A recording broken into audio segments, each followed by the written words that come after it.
right. While the men are coming forward to take up that offering, let me give you some more updates. I invited everyone last month to read through the New Testament with me. And I said when you're reading through the New Testament, if you could get somebody to take your picture or take a nice selfie, I would love it. This is what I'm looking for. Here's some ladies that sent me their picture this week, or this last week.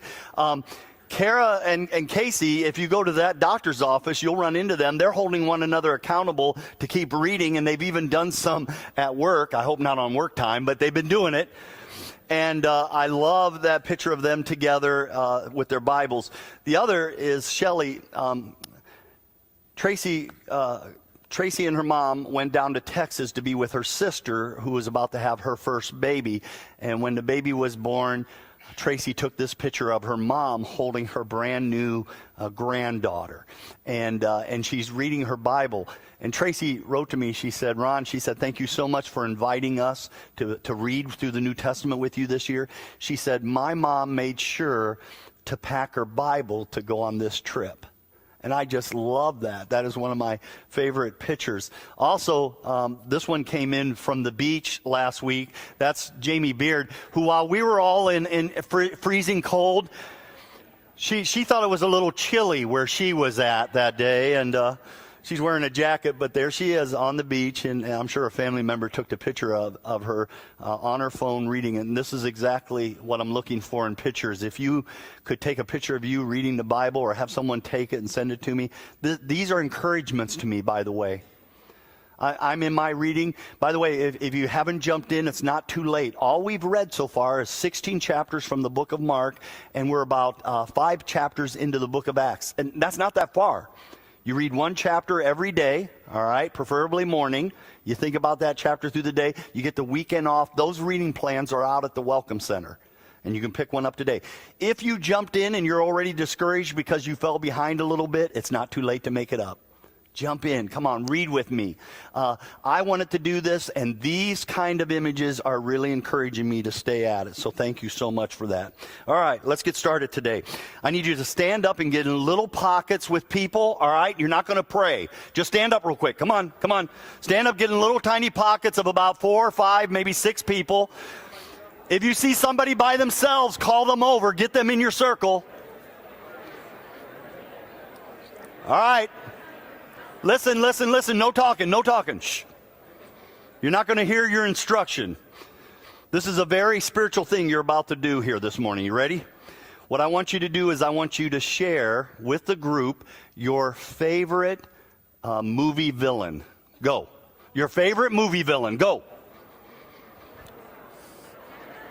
Some of the best movies out there have some of the best enemies you could possibly encounter. I asked the staff the same question. Tell me who your favorite villains are, and here they are. Zach said his is the Joker from Batman. Brandon said Lex Luthor from Superman. Lauren said Darth Vader from Star Wars. Chase said Harry and Mar from Home Alone. That man is so pure. I just can't... Mine is Agent Smith from The Matrix. And then when I asked Marcia, Marcia's is Ursula from Little Mermaid. That woman needs to get out more. I'm going to be straight up with you here. This is going to be a hard day. Today we begin a series of sermons that I've titled Things I Wish Jesus Had Never Said. And I worked at this and I thought, do I start with some of the easier ones and work up to the heart? And I just decided, you know what, I'm just going to come out of the gate with the hardest one. Jesus said, love your enemies. Love your enemies. This is going to be a hard one. In a long list of things I wish Jesus would have never said, I wish he would not have told me to love my enemies. Before the end of this day, that means I have to muster up some love for Tom Brady. And that's going to be hard. Most of us, we go through life, and even though we may not have caused it, and even though we didn't want it, somewhere along the way, we may have had a few enemies spring up. The minute I talk about an enemy in your life, most of us in this room suddenly have an image of someone, and that's what makes this day so difficult. Maybe they hurt us. Maybe we hurt them. Maybe there was an offense on one side or another. Maybe there was an attempted apologies, but the apologies weren't accepted. Maybe they're holding a grudge. Maybe we are holding a grudge. It's kind of a part of being human. You're going to end up with some haters in your life if you're young. If you're older, you're going to have some people who just aren't your cup of tea. Two things I want to be clear about today. Jesus had some pretty intense things to say about loving our enemy. And number two, not that many people really follow his advice. Every one of us, when we think about our enemy, come up with excuses why we're exempt from this commandment. And then we discover as we dive into it, I'm not exempt. But they started it. Love your enemies. But they did me wrong first. Love your enemies. Well, Jesus said to love them. He didn't say I have to like them. Love your enemies, he says. Well, it's different if they're trying to kill you. No, love your enemies. Well, shouldn't we be standing up to those who hurt us? Love your enemies. It's uncomfortable. This is unnatural. It can get complicated. Is this going to be really, really hard thing for us to do? It is. Now, before I go any further, I don't see anywhere in the Bible where Jesus asks us to be doormats for someone. Jesus overturned tables in the temple area because they were treating it like a doormat, and he said enough's enough. And sometimes when we're dealing with an abuser, you have to overturn a few tables. I understand that. But just because you're dealing with an abuser and you're finally standing up to that and you're saying enough is enough, it does not stop us from demonstrating the sincerity of love for them. And now you're going, you got to be kidding me. I have to love them? I'm not the one who said this. Just me talking about it already has created some intense questions in you. Just me bringing this up has already created some strong emotions. Ron, you have no idea how deeply scarred I am by them. I understand. Is Jesus really asking me to love them? It would appear so. Matthew chapter 5, verse 53. Jesus says, you have heard that it is said, love your neighbor and hate your enemy. But I tell you, love your enemies. Pray for those who persecute you, that you may be children of your Father in heaven. You have heard it said. That means this is the past way of doing things. You can love your neighbor, but you can hate your enemy. That's the past now. As followers of Jesus, you and I that's not our marching orders anymore. He said, but I say to you means from now on forward. From now forward, I want you to love your enemies. I want you to pray for them. Why would Jesus ask us to do this? Love people who hate us, love people who work against us, love people who want us to fail? Well, number one, Jesus didn't want us to live in hate. Hate hurts us more than it hurts the person we're hating, so he didn't want that for us. Number two, Jesus didn't want us to live in fear. He said, fear not in this world. Yeah, you're going to have lots of troubles, but fear not. I am with you always, so he doesn't want us to live in fear. Jesus knew how liberating it would be for our systems and for our health to just let things go. To learn to just let things go, how liberating that would be and how good that would be for us. Jesus knew that. But probably the number one reason Jesus asked us to love our enemies is found right there in that verse. This is our Father's DNA. And when you and I take these next steps in our spiritual journey to get where Jesus is, to mimic him, then we become children of our Father. And if that's true, then just the opposite is true. When I do not love my enemies, I am not a child of my Father. Because it is his DNA to love his enemy. And I want to mimic my Father's DNA. Did we need this commandment? Oh, you better believe we needed it. Jesus knew we would have enemies. As we stand more for a Christian view, the world's going to hate us. As we stand more for a Christian viewpoint, a biblical worldview, they are going to try to hurt us for that. In Luke chapter 6, verse 22, Jesus said, "Blessed are you when people hate you." That is so, wait a minute, what? No, when people hate you, blessed are you for that. When they exclude you, when they insult you, when they reject your name as evil, all because of the Son of Man. And if you're a newcomer, by the way, Son of Man is a title for the Messiah, for Jesus. All for Jesus. Rejoice in that day. That is hard to believe. Leap for joy in that day. That is almost unthinkable. Because great is your reward in heaven. Regardless of how much I lose here on earth, I gain even more when I get to heaven, 1,000,000 times more. Jesus knew how the world works. If you hurt me, I get to hurt you back. I get to retaliate. That's how the world works. And Jesus says, no, I want to do something different. When the world hurts you, you don't get to retaliate. You have to love them. And wow. This is not going to be an easy command. This is so unnatural. The natural thing to do is to retaliate. The unnatural thing to do is to not retaliate. But if you and I are ever going to get to the love, that's going to require something supernatural. And it's a good thing for followers of Jesus because we can get to the supernatural, and here's how. Jesus did not leave us without a means of doing this. He gave us the Holy Spirit. And a Christian who has committed their life to Jesus Christ, who has been baptized, has the Holy Spirit inside of them. And you have the supernatural power to do exactly what Jesus is asking us to do. And suddenly, maybe this thing is not as complicated as I thought it was. This whole love thing is what separates Christians from all other religions in the world. Loving our enemies is what separates us from the entire world. The world is dying to see something different than what they have. And you and I as Christians get to show them something different. We do life differently. Can this whole thing be done, loving your enemies? The answer is yes, we can do it. Because others have done it before us. Abraham Lincoln, when he was president, it was just as hateful and as mean of a time back then as it is today.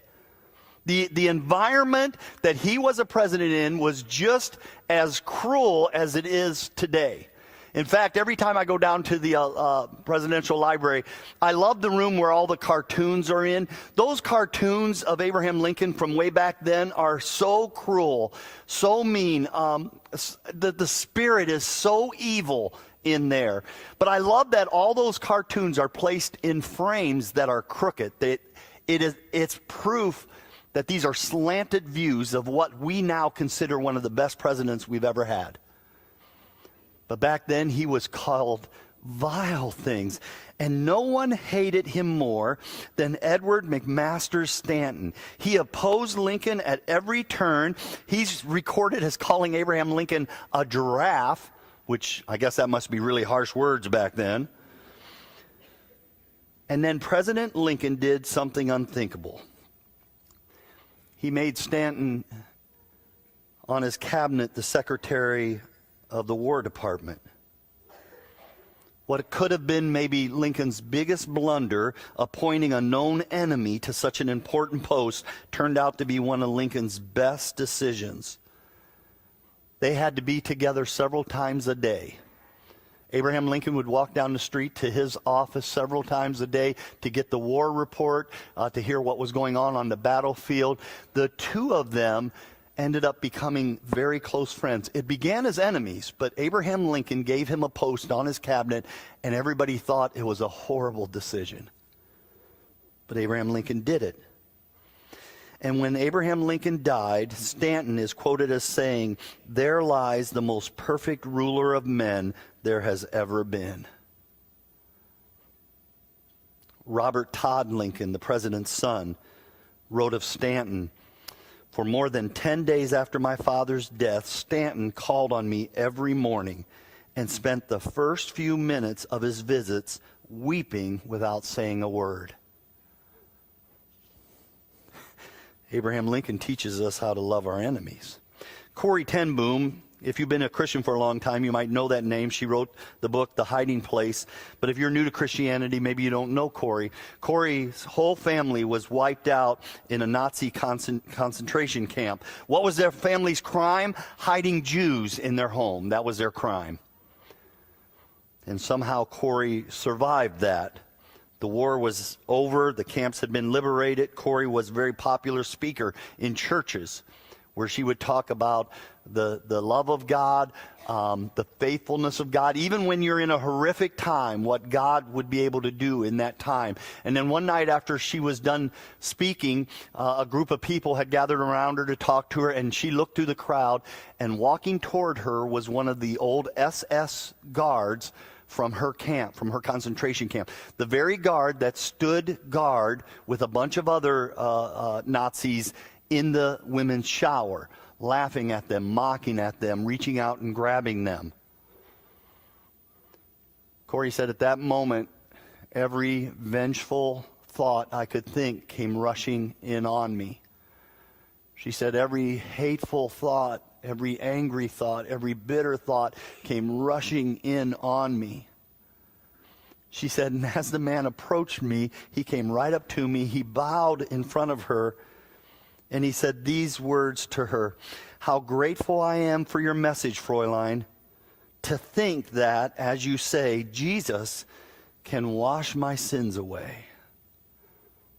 And then he reached out his hand to shake hers. What would you do in that moment? There was a memory also that came rushing in on Corrie. In those showers, she could see her sister, who was still alive at that point, with her tear-stained face, fearful of the men who were mocking. Corrie said, I sent up a quick prayer. Father, am I really supposed to forgive this man? And then something came over her. She reached out her hand and she took his. She said there was an electrical pulse that went through my body. She said it started in my chest, it went up to my shoulder, it came down my arm, it went through my hand and into his hand. And she said I knew immediately when it happened what it was. She said it wasn't my love at the beginning, it was the love of Jesus flowing through me to him.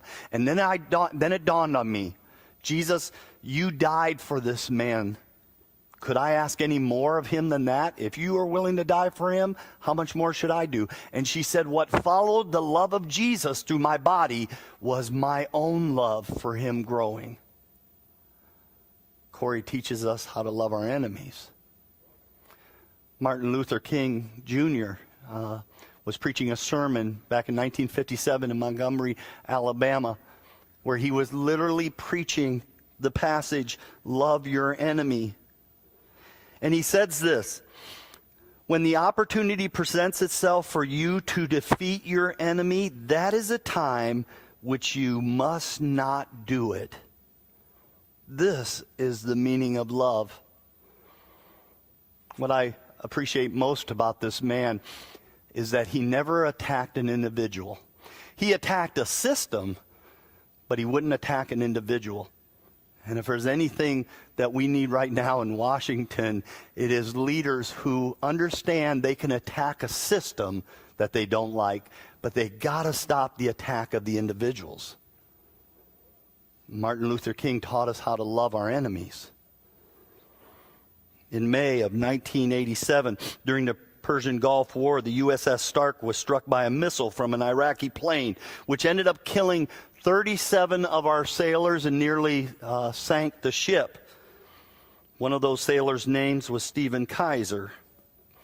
After Stephen Kaiser's funeral, his wife Barbara Kaiser wrote a letter to the Iraqi pilot. She wrote a letter of forgiveness. She wrote a letter of hope that he would discover Jesus Christ. She wrote a letter saying that she wasn't going to hold any grudges, she was going to let it go, and that she was praying for him, the well-being of this Iraqi pilot who killed her husband. And then along with that letter went an Iraqi New Testament. She gave it to our ambassador, who took it to the ambassador of Iraq, who made sure that it got to the pilot. Barbara Kaiser went to her husband's funeral wearing a blue dress, not a black dress. She said, I'm not going to drape myself in black. She said, today my husband is in heaven. He is doing great. He's so much better off. And she said, for my husband, I'm happy. So she wore a blue dress. And as that casket, that flag-draped casket went past her, standing beside her was her 5-year-old son who had just lost his dad. And that little boy put his hand up over his heart. Barbara Kaiser teaches us that you can love your enemies. Is this going to be hard? Oh, this is really going to be hard. I wish Jesus would not have said this, but he did. And he says, as you and I, as we become his followers, as we learn to take the next step in our spiritual journey, for many of us in this room, our next step is to learn to love our enemy. Who came to mind? Somebody come to mind when you thought of an enemy? Somebody who just won't stop the attack? Let's be honest about it. This is not about a battle with my enemy. This is a battle that's going on inside of me. This is Ron fighting Ron today, and it's you fighting you. Who are you going to be? Are you going to follow the world and retaliate? Or are you going to learn to mimic Jesus and forgive? Oh, all those great examples of loving your enemy, none greater than a man who, as spikes were being driven through his flesh, was busy praying, Father, forgive them. They know not what they do. Yeah, someone in your life may have burned a bridge, but you and I, through love, can rebuild it.